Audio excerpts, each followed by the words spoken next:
Clapping cheeks on 1, 2, 3. Welcome to the end is Sigh. You better sigh at that, at a clapping cheeks joke. It's kind of an inside joke, but the person clapping cheeks is Todd. That's me, and you are Nate. Nate the Great, as they say. Welcome to another edition of the End is Sigh, where we review movies and talk about the themes we find within them. 1 week to the next. This week is the themes. Last week was the movie, and Nate, what was the movie last? Well, you know what? Why are we the End is Sigh? Anything like that? You want to introduce anything else? I'm just kind of jumping right in. Was that good? Was that bad? You're asking what your name is for the podcast? No. Okay. Why are we the End is Sigh? Is this a joke on the movie? Yeah, trying to figure it out in there. Oh, okay. Yes, let's start with why are we the End is Sigh?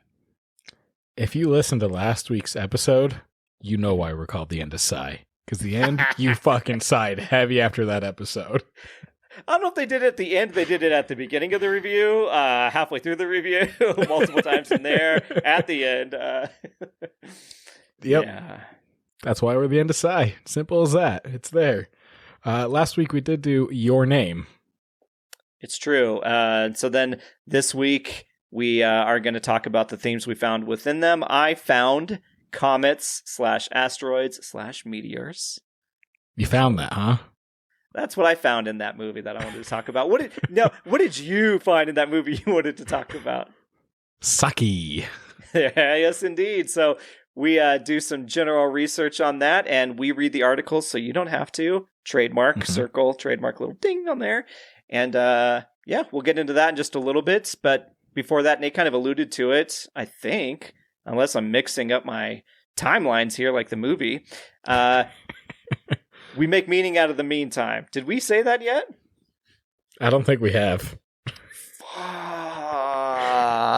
That last episode really threw you for a loop. Your last week has been screwy, probably.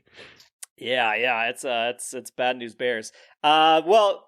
You said why we do it, and it's because we sigh. That's not really here nor there. That's just very inside baseball for the last episode. But we do make meaning out of the meantime by watching movies and discussing things about them, pop culture, recent news, playing games, comics, all that stuff. So this is why we're here. Hopefully we help you make meaning out of the meantime just by killing a couple hours, an hour or so, whatever it ends up being. Depends on how long-winded I am and how many times Nate sighs and gets us to the end of this episode. But we'll get to the topics in a little bit. Nate, in the meaning, do you have any in the meaning? Jesus. In the meantime, did you have any meaning you'd like to impart to our listeners? In the meaning, let's see. What did I have in the meaning? You piece of shit. No, not a whole lot in the meaning. Just life. It's been a very mundane life, you know. Life in general? Recently, you mean, not just your whole life? Yeah, just the week life. Okay, just the week, okay. Yeah.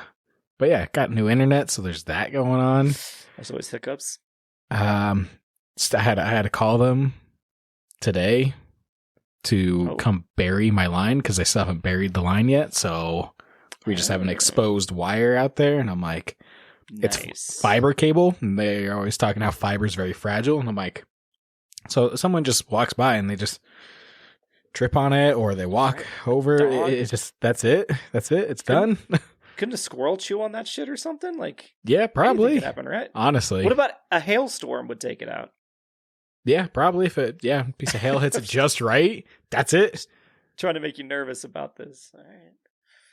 It's going to make you more nervous. I do rely on your internet just as much as I rely on my own sometime. Anyway, well, that's what you did. We're going to get into another famous segment of ours. And I say other because the first segment is the ins and outs. We know about that. That'll happen later, guys. You just wait. We've got some ins and outs for you.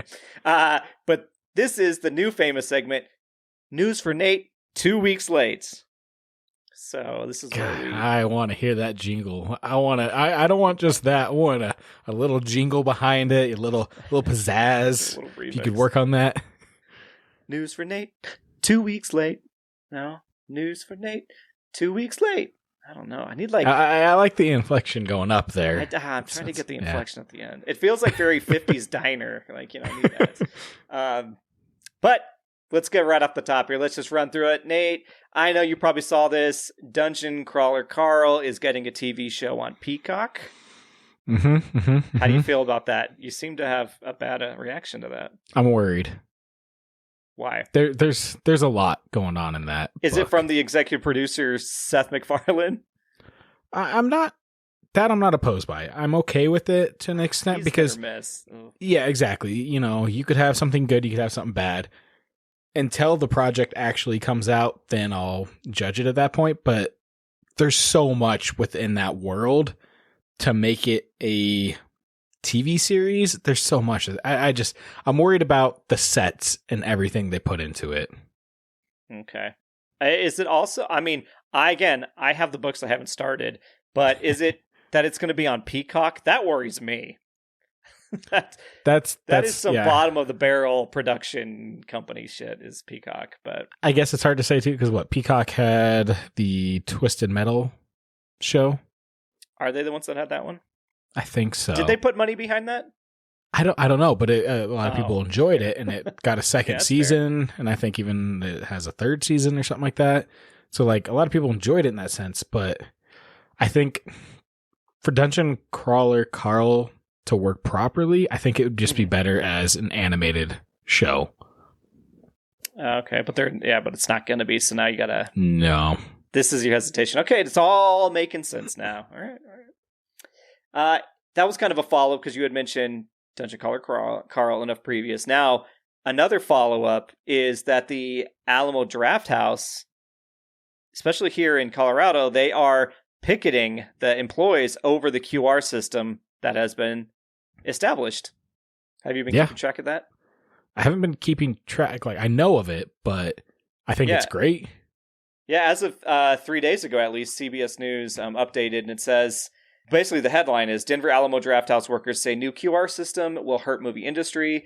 Employees there are pushing back against the new ordering system they say is getting in the way of both their jobs and the movie-going experience. Exactly what you had talked about. Workers have been picketing outside the theater in Sloan's Lake, protesting a recently introduced QR code system that allows customers to order food from their phones instead of through servers. Union members with the Alamo Collective, that's the group apparently, say the change is cutting into hours, impacting tips, and reducing the kind of face-to-face interaction the theater is known for. So, it's crazy to actually see the workers go against it. Yeah, the face-to-face interaction, I could take or leave that. I understand where they're coming from. I get it. But the fact that it's taking away from them, it's like, hey, we're just going to put this app out there. It's going to do your work for you. You're not going to get as many hours. It just makes sense. Why wouldn't the workers go against it? It's taking away from their money and their work. Especially the union is built for this kind of stuff. So yeah, it's one that I hope they win. And it's one of those too. It's not like a strike that's usually like, hey, we're working for better wages, all that stuff. It's like, no, we just want to be able to do our job and get our hours. Yep. It's just like they just want to keep the status quo of just the movie going experience. Like, it's not much to ask. Just do what you've always been doing. Yeah. So it just sucks because like movies are a hurting industry, and I don't get it. The stuff that they implement. So the theater by me, Cinemark, they upgraded their seats to the D-box seats. And it's not like, hey, we just took up one row. It's like, no, we took up like 3 rows in the prime seats where everyone likes to sit. That is the prime. Yep. And we had to buy seats for a movie that we're going to see tomorrow and the far back, which is okay. But at the same time, like if that movie fills up, then you're stuck with those D-box seats and you have to pay the extra, where the regular ticket was like $10, but the D-box seat was like $18. So it's an $8 plus charge to sit in a seat where is your movie experience all of a sudden that much better because you sat in a seat that maybe vibrates a little, or I don't even know what they do. It doesn't sell the point. No, I get it. Did we talk about this in a previous episode?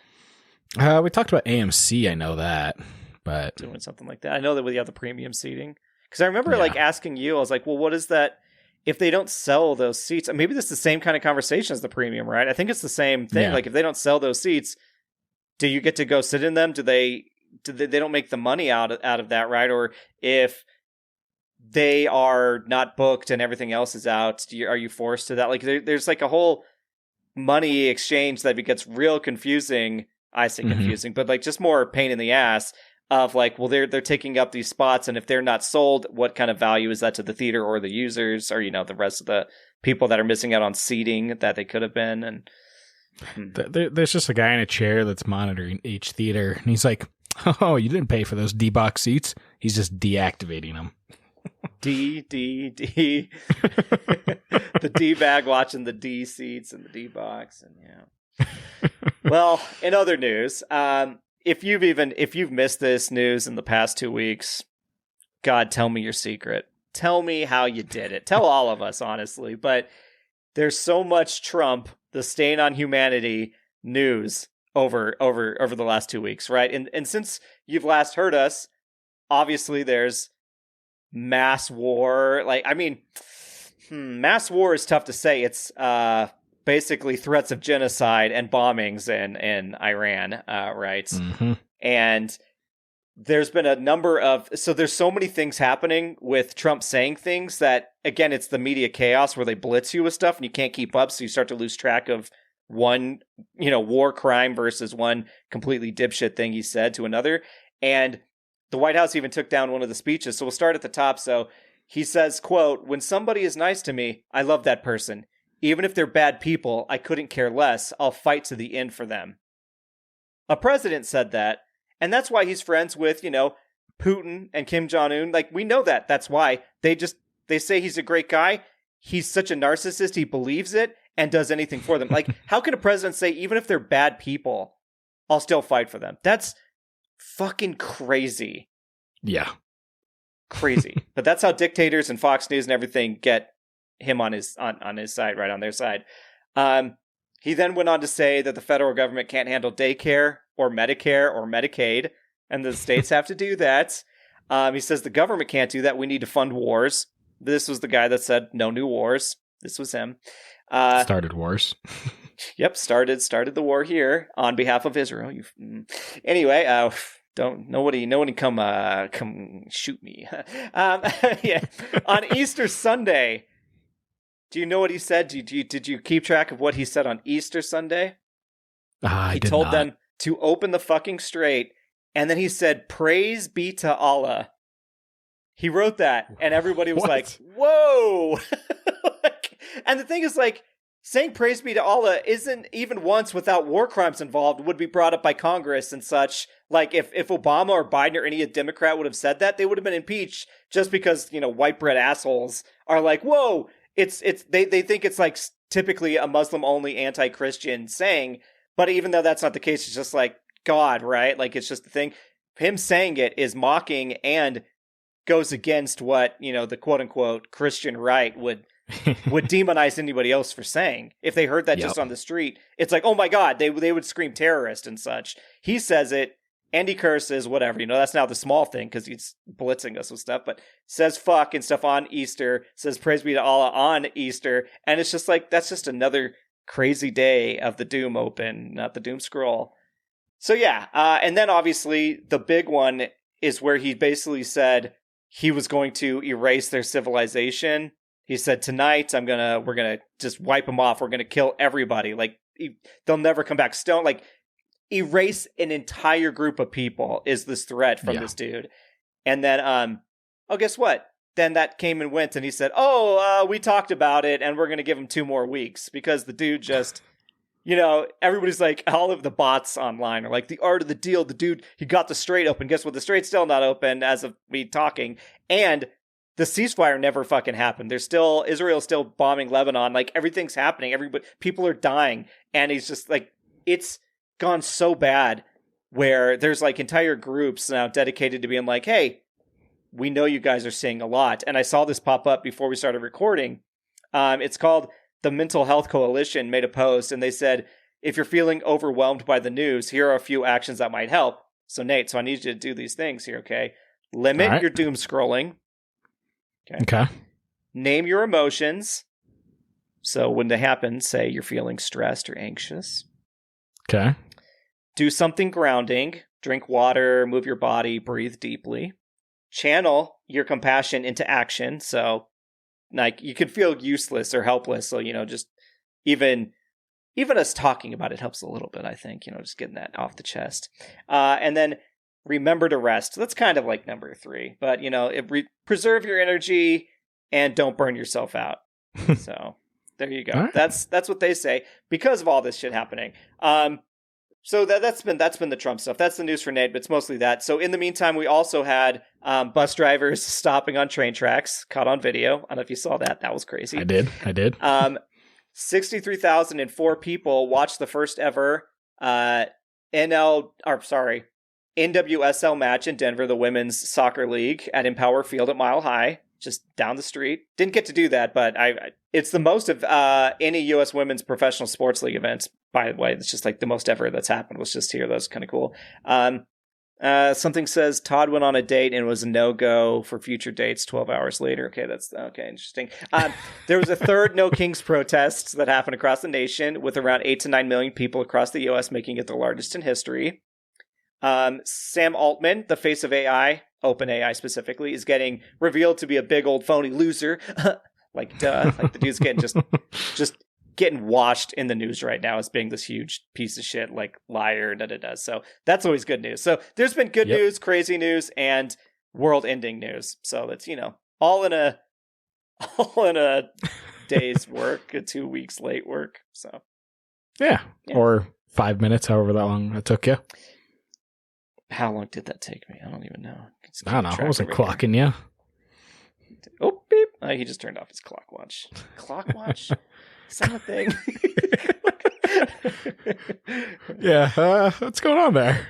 Clock watch. Technically, that is what they are, right? That's not wrong. A clock watch. No. That's an analog watch. It's the new craze. Get your clock watch. Not your Apple Watch. That's it. 2 weeks late. It's not quite as fun as I think the last time I gave you an update, but it is necessary. It's an update. Yeah. Well, thank you for that, Todd. Thank you for the update. I feel updated. What's next?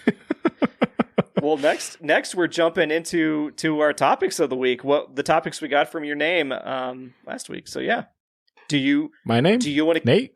Oh God! See, we can't get past these jokes. I make them; they're not good. You make them; they're not good. The audience doesn't understand why we're making references. That's not good. You want to start, or do you want me to start? I can start us off. Okay, so what are you doing? And start us off. So I am talking about sake. Have you ever had sake? Yes, I have. Same. It's good. I mean, I think it's just about any alcoholic beverage. It's either you like the taste, there's certain kinds you like, certain kinds you don't. Have you had sake? Because, sake can be served multiple ways, whether it's cooled, room temp, or warmed up. Have you had each of the ways or just... Yeah, I've actually tried the hot before, and my favorite was like the room temp cold or whatever, chilled. That was a really good one, and I had that not that long ago. I think when I was in Idaho at a sushi restaurant. It was surprisingly, I was like, it was like a, I think they called it like almost like a cloudy or milky sake or something like that. It was actually really good. Okay, nice. Yeah, sake just kind of, it's like they call it sake wine or whatever, but it's bullshit to me in a sense of you have your wine connoisseurs. Well, they also have, the sake connoisseurs of like, oh, there's certain ways to go about tasting it and, the flavor profiles, all that kind of stuff. And I'm like, it's to each their own. You like it or you hate it. There's no, this one's great because it's this. It's just, no, this one's great because you like it. It's that simple. Yeah, it's kind of weird that like alcohol gets like an entire different like base like of experience. Like people are being like, you have to try it this way or sip it or swirl it or do this. Like what if you got that with anything else? It's not like every time you eat like a hot dog, you have to like, that's a bad example. Like you have to like lick the tip first, right? Or like take a nibble of the bun first before you eat the dog. Or I think this is a great example. But I mean, like, let's do a drug comparison kind of thing. So like, it's not like people are like, oh, when you smoke a cigarette, you have to draw in real quick, two quick puffs, and they have to let that. You don't have to do any of that with anything else. It's always drinking. They're like, you have to experience it this way, otherwise it's not right. It's weird there's a whole sub like experience to drinking. I never really thought about it until you mentioned that. I was like, it's really weird, but maybe it's to make people feel better about themselves. I don't know. Yeah, I will say the one thing that was kind of interesting is through like some of the different like flavor profiles as you're tasting or whatever, they talk about the color. The color and the transparency are evaluated. Sake with dark yellow or brown color has probably been stored for a long time. So it kind of changes the color as it's stored for a longer time. And then they also have special tasting cups called the Kikichoko, which is pretty much a white cup with blue circles in on the bottom to help you be able to see those colors. So it's more of we're going to give you something to help you realize the colors and understand if it's been sitting longer than normal, which is more of it has a science behind it rather than just, I can taste it, that's longer type deal. Yeah. I mean, that's interesting. I don't think I've ever had like yellow or I guess I wouldn't know. It's always like it's not in shot glasses, like transparent shot glasses where I can tell what the color of sake is usually. It's usually in like a ceramic type thing. I guess so. They have me in a chokehold when I'm drinking that because it's so good. Am I right? Yeah. So we'll get to that later on. But oh, shit. Sorry. Sake, just like wine and beer, is made through a fermentation of yeast. So just like any other alcohol, it's pretty much made the same way, just different ingredients. Beer, you have your wheat, your yeast, your barley, and stuff like that, where the main one for this, instead of wheat, it's rice. Okay. Have you ever helped anybody make sake before? Nope, can't say I have. Never quite cleaned all the instruments and stuff? Todd's really going to some insider baseball there again. That guy, turn off the pod? Yeah, right. Yeah, right. So the first step with it is going to be your rice. This is where you're going to, it's almost like a brown rice that comes out, and you're going to polish that rice. And as you're polishing that rice, you're taking off like a layer. It's like the bran, which contains a lot of protein and oils. And usually it's about 30% of the rice that you're taking away from. How do you polish it? They usually, the machines that they have. Like a tumbler type thing? That it's just kind of cleaning it, yeah. And so with like our home rice, table rice is polished to remove about 10% of the outer layer. While sake, it's 30%. Or if it's a more refined special sake, it's 50%. So you're taking away a lot of that kind of top finish, which is crazy. Yeah, so you're really trying to get the core of the rice. Seems like that's like that's the money. Okay. But then I thought it was crazy because after they polish it, they wash it. And you'd think, oh, well, they just polished it. Why are they washing it again? It just, to me, I don't understand it, but I guess it's just maybe that extra step to make sure it is going to be clean. Yeah, maybe the stuff that gets, because even if you polish, if you're removing like 30 to 50% of the shell, that shit's going to linger on, get stuck to other stuff. So I think the wash maybe just make sure the impurities aren't there. That's my guess. Yeah. After you wash it, the grain is soaked in water so it absorbs adequate moisture. The soaked rice is drained and covered with a cloth overnight. The next day, the rice grains are sent to the next step, which is steaming.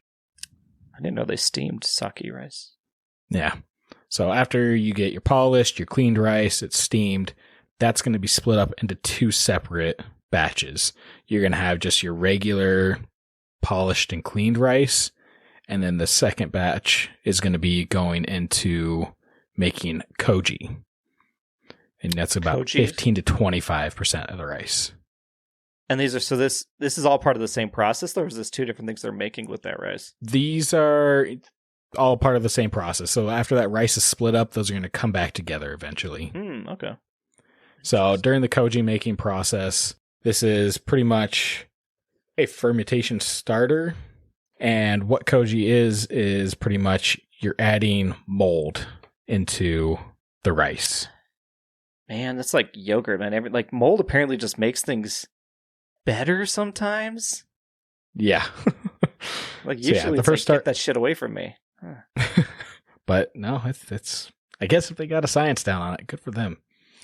So the first step in making koji is to cool down the steamed rice and bring it into a koji room.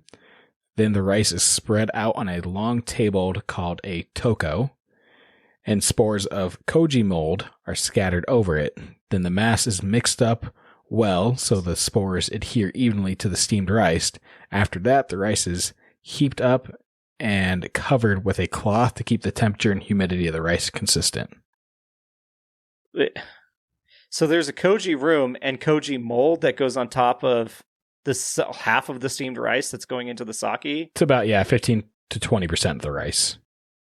And so koji room is interesting. Having a whole mold room and then doing that. Yeah, I wonder if they have to have it controlled.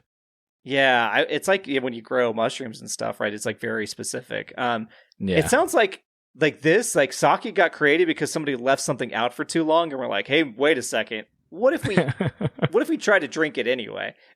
They're like, oh, I mean, I think that's usually most of humans like food innovations. They just fucked something up, and it was like, oh, that actually works. Yeah, one of the best mistakes work out. Yeah, sure. You looked confused. I'm pretty sure there's something. There's some kind of saying, but I'm not the person to say that. That's the saying now. I'm going to cut that out. Add it to the end. So while the koji mold is growing on the steamed rice, it produces enzymes. The enzymes from the koji convert the starch in the rice into sugar. Now, the sugar is always important when it comes to making any kind of alcohol, and that's dealing with the yeast. Sugar. That makes sense because that's the reactor, right? Yeah, pretty much what yeast does is it eats the sugar and poops out alcohol is the best way to describe it. That is how they say it. That's how the scientists do it. Yep. Another important ingredient. Nate's right because you can hear the papers when he's reading in it. I even hear it when I'm like, Nate is researching. Nate's doing the work because he's reading it out to you guys. So you better appreciate this. I will digitalize this, but he's doing the work. Okay. He's like Tom Brokaw up there, like stacking the papers and getting you the news. So you better, this is the real deal. I'm going to put this all in a binder eventually, okay? Oh, shit. The archives. Go back and be like, what the fuck was I doing? Just ramblings of a madman. Yeah. One of the other important ingredients is water. Water makes up about 80% of sake. So important ingredient, and usually with anything beer, alcohol related, you want a good high quality water. They go on to say like iron. You don't want iron in your water at all. It kind of creates like a reddish brown color, and the aroma and taste are very unpleasant for sake. I would imagine it makes it almost metallic tasting, right? If it's iron, and kind of that. If it's going like orange red, it almost seems like it's rust. Like, there's a reaction going in there that you don't want. But it makes me think like, oh, they put that in there for a reason. There must have been some time where they're just like, yeah, let's use this water, and it caused a big issue down the line on whatever production was running. Oh yeah, that rusty whatever, like like where you pump the rusty water pump outside, and they're like, yeah, just use that. That'll be fine. That'll be good. Yeah. So from there, you're gonna have your shubo, which is the fermentation starter. It is also called moto, which meaning source in Japanese, as this is the original source of the sake fermentation. So by skillful management of the microorganisms and careful control of the temperature, we can make a fermentation starter, a pure culture of yeast. I'm going to start doing this in my home. All right. Meaning you're just going to chew up the rice and spit it out. Okay. And wait 3 years. That's another inside baseball for your name if you haven't watched the episode. So from there, we kind of get to one of the final main step. Listen. Yeah, main step. I'm with you. It's going to be called Moromi, which is the fermentation mash. So this is where now you're mixing everything together. So on the first day, the entire quantity of the fermentation starter, about 6 total of the volume of steamed rice, koji, and water are used. On the second day, no addition. Little by little, yeast will grow. It's called the odori stage. On the third day, a third of the steamed rice, koji, and water are added. On the fourth day, half of the steamed rice, koji, and water are added. After proceeding through these steps, the fermentation mash is mixed. And then from there, it's just checked on every day where the fermentation tank should be kept at a low temperature, about 15 degrees Celsius. I'm sorry, I don't know the conversion on that. Let me Google. Give me this. It's above freezing, I can tell you that. Let me see. 15 degrees Celsius. Maybe that's like 60 degrees? Fahrenheit. Close. 59. Oh, shit, I'm actually close. I said 60. I spelled everything wrong in my attempt at it. Google figured it out. So, I was just quickly typing in. It's Celsius, Fahrenheit, and I was like, it got it. I nailed it. But yeah, you nailed it. I didn't know the spelling. You nailed it. Great. So after the fermentation mash contains sake and a lot of solid substance, such as undissolved rice and koji. It is mushy at this point. To obtain sake, the mash is pressed with an automatic filter press or a traditional press called the foon, because it looks like the foon, meaning boat in Japanese. The solid material that is separated out is called sake kasu, which is sake cake. And from there, that's when it's separate. I don't know if they use the sake cakes for anything, but I'm pretty sure they've got to, right? They're better culture than us. They do make use of most stuff. Like there's not a lot of waste. Sake cake. I'm going to Google that. All right. Let me know what you find. An unusual but delicious way to enjoy a good cake. Or no, I skipped a line. To enjoy a good Japanese sake/rice wine, the sake syrup makes the already tasty pound cake. So you can make it into shit. I mean, I read one entry, but I think it's a real thing you can do. Yeah, sake kasu cake. Yeah, they just like look like loaves of pound cake. I'd be curious what that tastes like. Is it pretty bland though, like all the stuff out of it, or is it just? I doubt it. I mean, shit, pound cake's already pretty like buttery and stuff like that. But I mean, it depends. I mean, again, if they're adding syrup and stuff to kind of soak into there, I bet it's pretty good. There's some places. If we ever make it to Japan. It looks like some place in Denver might do it. Okay, they also list the Cheesecake Factory, so I'm not going to trust that list of places in Denver. I'm not getting sake cake from the Cheesecake Factory. Todd does love the Cheesecake Factory. Just the cheesecake. So yeah, after that's all done, it goes into a process called prostate hire, which is a heat sterilization. And it pretty much just kills the bacteria to help kind of keep it contained and sterile. So it's good sake after that. Okay, so what was that? Shipped. And then to our mouths. What was the length of time in there? Like almost like just like a month, maybe?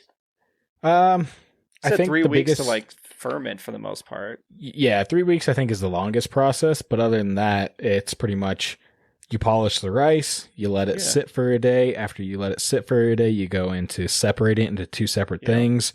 You go with the mold, you let that probably grow for a day.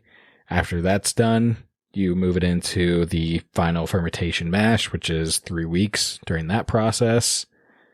And then, so yeah, a little over a month, I would say. Yeah, which is not crazy. I don't know, for some reason I would think like, oh, that's going to take 6 months. And it's like you think of like oak-aged barrel bourbon and shit. You know, it's like, obviously you can get sake that's been aged for a long time. They talk about that. You mentioned the yellow and brown. And like different things. Like you can get different ones, but to get good sake, you probably don't have to wait, 3 years for it or something. You could probably get it relatively soon off the line, quote unquote. Yeah. And so like you were saying earlier, you always get that ceramic mug. So that is called a choco. And that's what you drink your sake out of. And then that craft that they usually serve it in is a tokuri, and that's that kind of vase-looking narrow top that you pour it out of. And also, they say that it's very important that you don't pour your own sake, that someone else pours it for you. Oh, just for tradition's sake? Yeah. Huh, that's kind of neat. I didn't know that. I'm trying to think if I've ever poured my own sake. Maybe I haven't. I'm trying to think of like restaurants I have suck at it. And I think that first time they bring it to you, they pour it in for you. Yeah. But then after that, you're usually pouring it yourself. There was one time I know we went to a sushi place, Jaws in Fort Collins. Oh, yeah. And we sat at like a community table. There was a guy there. He must have known the owners. He knew everyone there. He was walking to the back, filling up his own sake bottle, like his tokuri, and bringing it back to the table. There was even a point where he actually did pour our sake, like a little drink for us from our sake and all that. I was like, oh, so maybe he knows a bit of the culture, but fucking knew everyone there. Is he just like a sake drunk that just hangs out there? And they're like, it's not even worth arguing with him. Just let him go back and get it. I mean, they hooked him up with deals, though. He didn't pay much for his meal, so I was like, he definitely knows the people in the business. He's like a family member or something in that group, yeah. Or maybe he's the owner. Maybe it's Mr. Jaws. Maybe. Bruce? Yes, Bruce, the Jaws shark from Jaws, yes. Don't throw inside baseball to these listeners. We can barely keep track of stuff for them. So yeah, that's pretty much sake, and like I said, just any kind of connoisseur shit. You enjoy it or you don't. Don't believe the other shit. That's fair. Famous last words. Famous words to end on. Don't believe the other shit. Believe me when I say we're going into comets, asteroids, and meteors, because I couldn't Meteors? pick one. Meteors. That's the smedium sized meteor. All right. This is accurate information.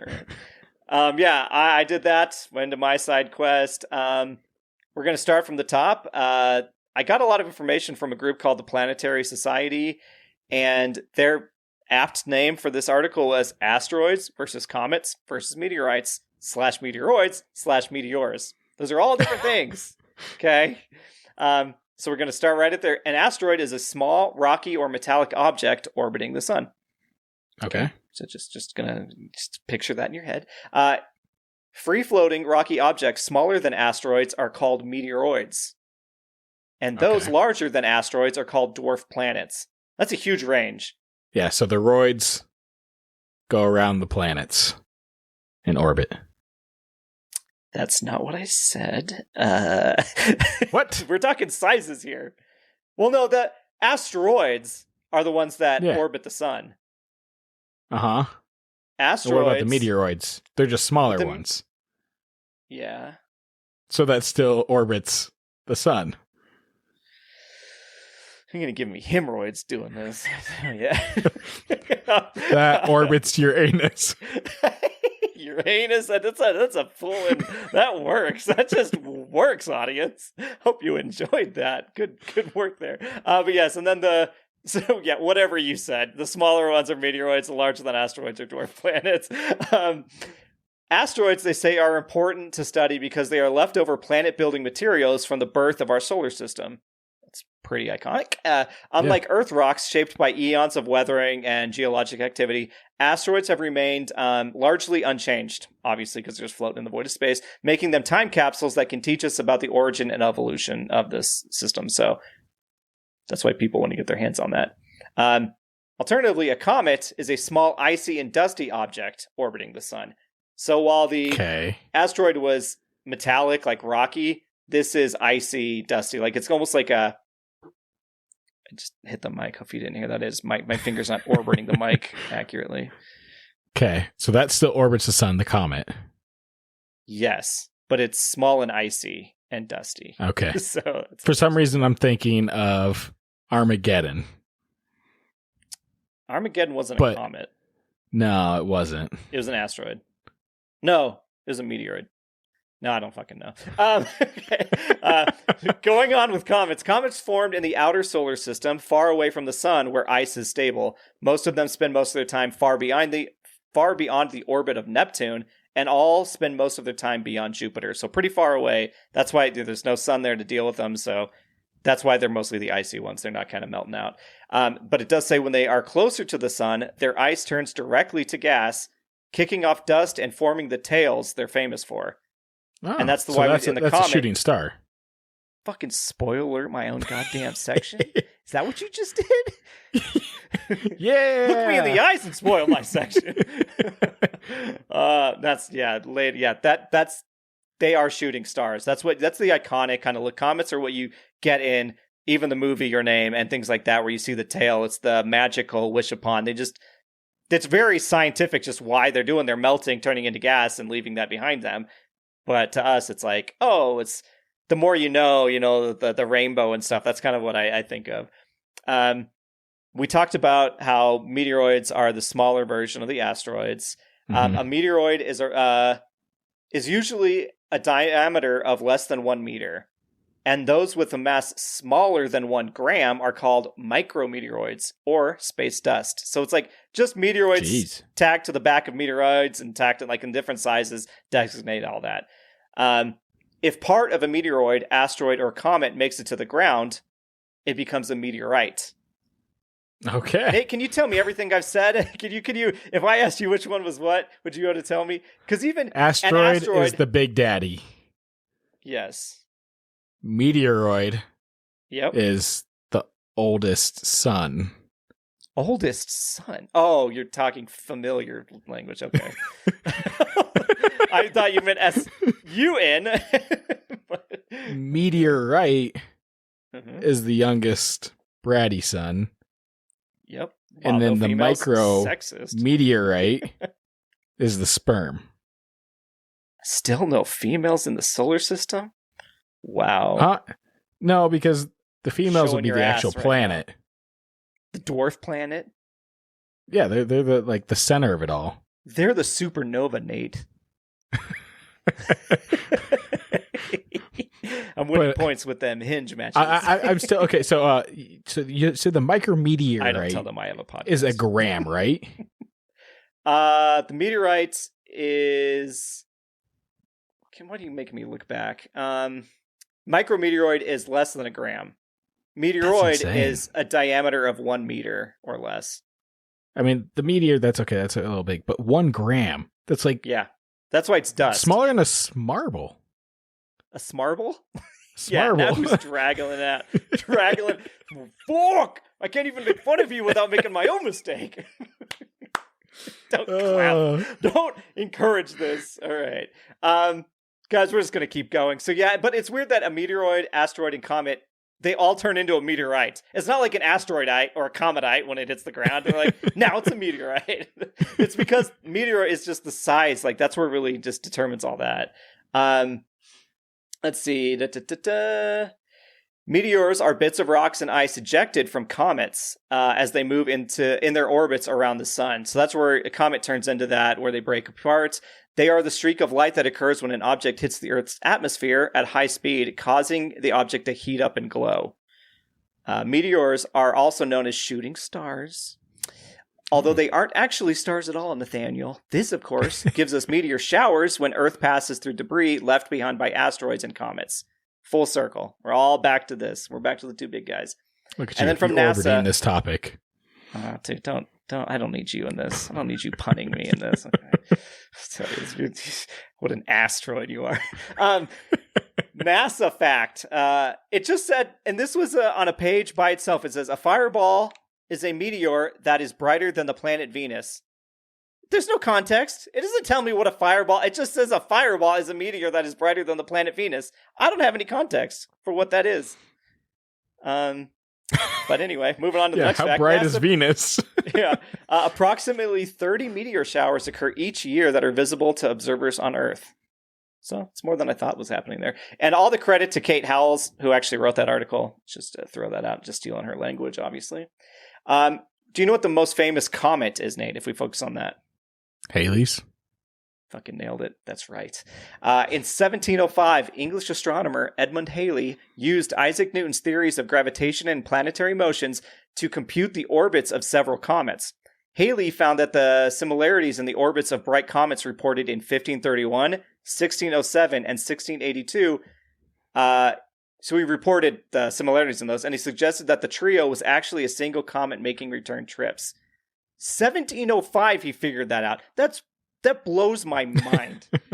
That dude, it's just lights in the sky, and he's like, they seem to be happening at these stages apart. That's probably the same one with just basic tools. Like this dude, that's crazy to me, how we even figure this stuff out before computers can help with that. Do we have a second famous comet? No. So Halley correctly predicted the comet would return in 1758. It's history's first known periodic comet that was named in his honor. So you want an existential crisis, Nate, and all the listeners, everybody? So Halley was last seen in Earth's skies in 1986, and it will return in 2061 on its regular 76-year journey around the sun. That means, Nate, you'll be 70 if you make it. That's when Halley's Comet will come back around. Our parents... Well, Godspeed, or hope you saw it in 86, because you guys are going to be hundreds. You could have seen it in 86. Yes, as a baby, my mom held me up and said, look, that's Halley's Comet. But we'll check back in when we're in our 70s and let you guys know whether we saw it, okay? I can't imagine what that's going to be like, though, because you think about the solar eclipse and all that last time that happened being a big event of like the path of totality to where it's like, oh, where are you going to be able to see Halley's Comet best at? There's going to be such a huge influx of people going to whatever spot that is. Yeah. Well, we won't have to worry about it for another like 35 years. So, but what I'm saying is we figure out that path. We get we're going to house on that path, and then we just verbo the shit out of it for that time. And you just jack up the prices. A compound. Because we want a lot of people to pay. Better. Well, you get a compound on land where people will put their RVs and all that, too. Halley's skyscraper, that's what we'll call it, and the campground. And then they'll be like, how did they know? And then we'll get immortalized. Perfect. This implies I'm still alive at like 75. On a lighter note, Halley's Comet is the name of many songs, most recently by Billie Eilish. I always think of a lyric, and I don't know if you can tell me what song this is from, but it's, I saw Halley's Comet. I don't know what that song is. Have you ever heard that lyric before? Is it real? I can't say I have. It's not ringing a bell for me. Is it just your dreams that you're living? Yeah, I just wake up, Halley's Comet. I actually had to type out, because I don't know what that is. But to be fair, I also thought that line was in Lips of an Angel, that cheater song by Hinder. So I would have looked at the lyrics, I was like, I don't say Halley's Comet in here at all. Lips of an Angel. As he's cheating on his girlfriend that's in the next room. Yeah, so don't quote me on that song being real, but if it is real, somebody tell me what that's from. So to round this kind of out, coming back here, there are currently, which I found out, probes and spacecrafts that are en route right now to asteroids because they check them out. And the DART probe we talked about way back in the day on the podcast, where it's like it basically helps. It's one of those programs to like to get onto asteroids and study them and potentially deflect them if they were to get close to us. These probes are going to visit them in October and November of this year. We also have one that's en route right now it's called the 311P Pan Stars, like Nemesis from Resident Evil. I don't know if you get that reference. That is supposed to reach the that is supposed to reach, that's the asteroid name, the stars. The Tianwen-2 is supposed to reach that in 2034. So that we have it planned out to then of like, it's going right now to reach these things, to study them. And so I thought that's I can't imagine the math or the calculations to be like, all right, we're here. We need to send this probe here. It has to go at this speed at this time. And we're going into uncharted territory to where we don't know what's going to happen, to where if it actually goes off course or stays on course. What if a little ET comes out and grabs it and runs off with our probe? Who knows? Who knows? He says seriously. Returning like an orbit back to the planetary society with a tail end to this side quest. There's a few puns for you. There are also things called NEOs, NEOs, which is a near-Earth object, aka an asteroid or comet that comes within 30 million miles of Earth's orbit, representing a possible danger to the planet. 30 million miles is a danger. Is a danger. How far away is 30 million miles? Like, what is that 30 planet? Million miles. I don't know what to tell you. While you're looking up what that is, don't interrupt me, goddammit. I will lose my train of thought. There are estimated to be more than 500 million NEOs. Although more than 30,000 of these have already been discovered, the biggest threats to our planet are the least likely, to sneak up on us. So they're just like, hey, we were hit in the past. We're always in danger of getting hits. It could just one could just show up on the radar, right? And be like, hey, it's making its way here. Could be the Ice Age ender again, so. Yeah. Earth never even existed. Oof. Okay, well, I guess 30 million miles isn't that crazy. What's the closest? Like, it is? Well, so Mars is the closest to us, right? That's 212 million miles. Holy shit. So, yeah. That's... To have an asteroid that could potentially kill us, that's pretty close to be keeping track. And again, I would imagine if it were to come across any debris or something like that, it could also make a trajectory change that would put it in path. Like anything can knock shit off balance when there's nothing to obstruct it or, slow it down. So yeah. Well, guys, we could die from that. That's it for asteroids, meteoroids, comets. I will say it's about as confusing as it was last week trying to explain your name. No, I think you made much more sense of that than we did of the movie. I appreciate it. There's just when Meteor has 3 different things and it's all size based and then it's all different versions that they turn into. I need the red string, board with Charlie Day on there, like connecting our points to make them all make sense. Even for me, after I get done, I'm like, I couldn't tell you. Ask me the fact honestly. I know. So you didn't want to bring up any other like famous comets, like Sozin's comet? I knew you were going to come back. You were like, I saw it in your eyes of like, I've got to come. I figured you would have brought up Sozin's comet. I don't know what that is. Oh, it's a comet that comes around and it makes people more powerful, especially firebenders. Oh, it's an Avatar comet. Okay. Yeah. Okay. Or the Tiamat comet, which is the one from your name. Yeah, that's right. I knew the name. It sounded familiar, but I was like, I'm not going to pretend to think that's a real one. And then I'll look real stupid to all these audiences that respect the hell out of my intelligence.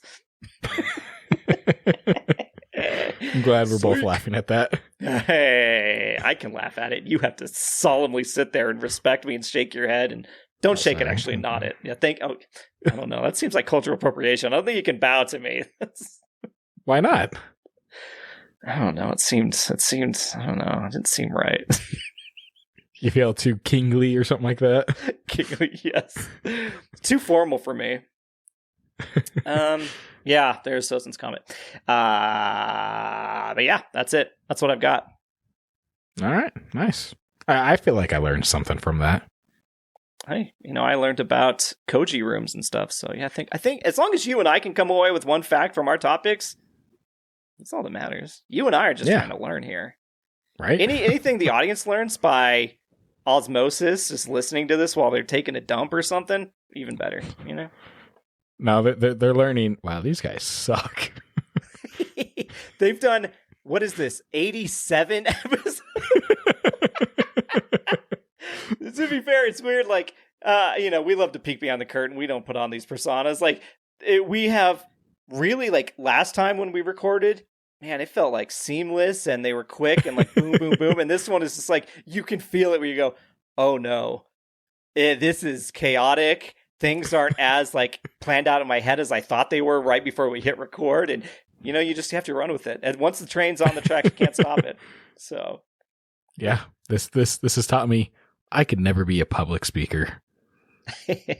As long as I had a speech written, I could read it off. But then it's like, I'm looking at notes here and I could have notes with like context, but then they're like paragraphs and I lose myself halfway through because I'm like, actually, I want to say this, or actually there's a reference to this I need to make, or if you say something, right, or if I say something during yours, we throw each other off completely because we can't just like sit there and read it like it's a news report. We have to like engage in it.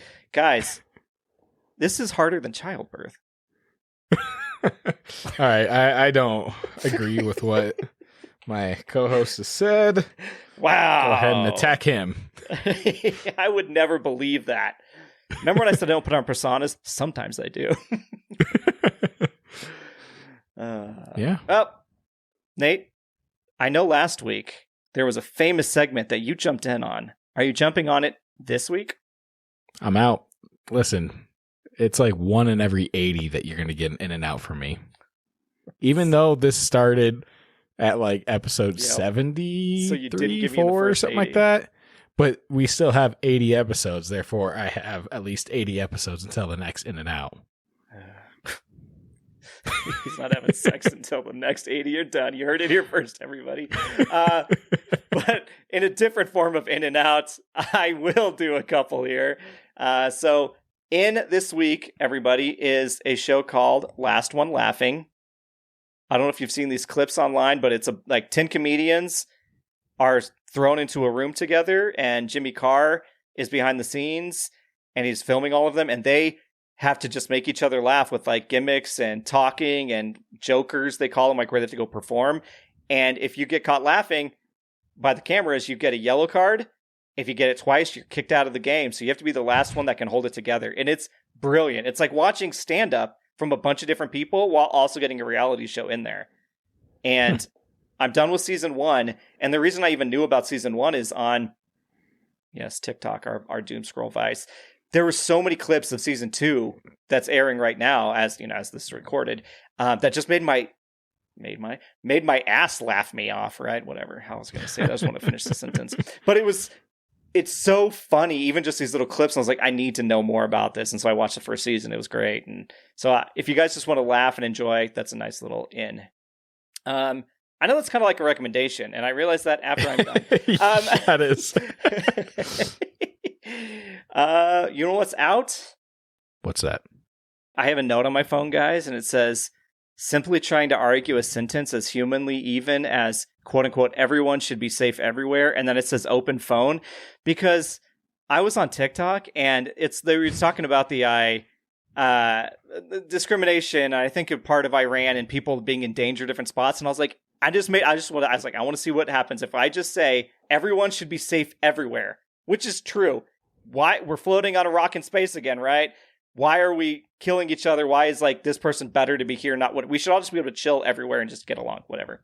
Obviously, that's a pipe dream. But people in the comments, I think somebody called me a little bitch.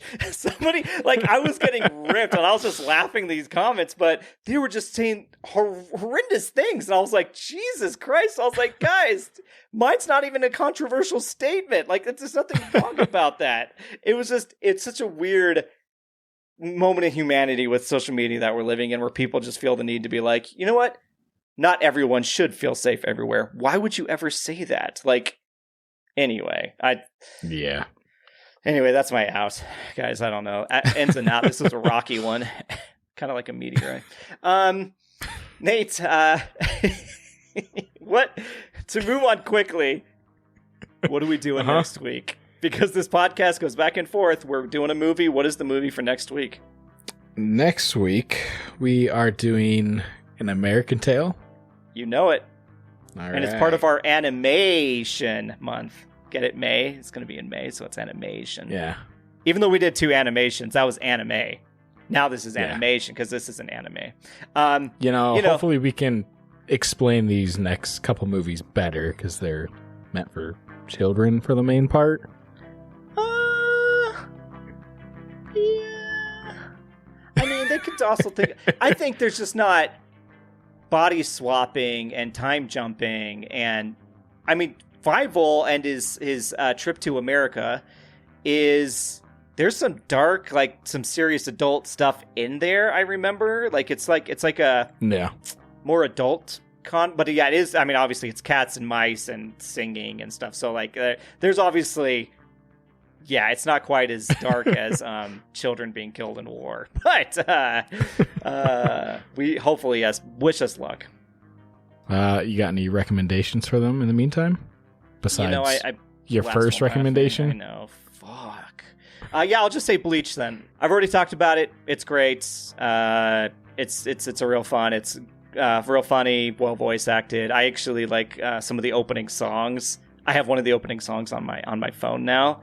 Okay. So now I feel like a real fucking loser, but it's all right.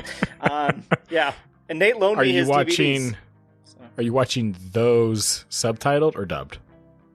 Those are dubbed. Okay.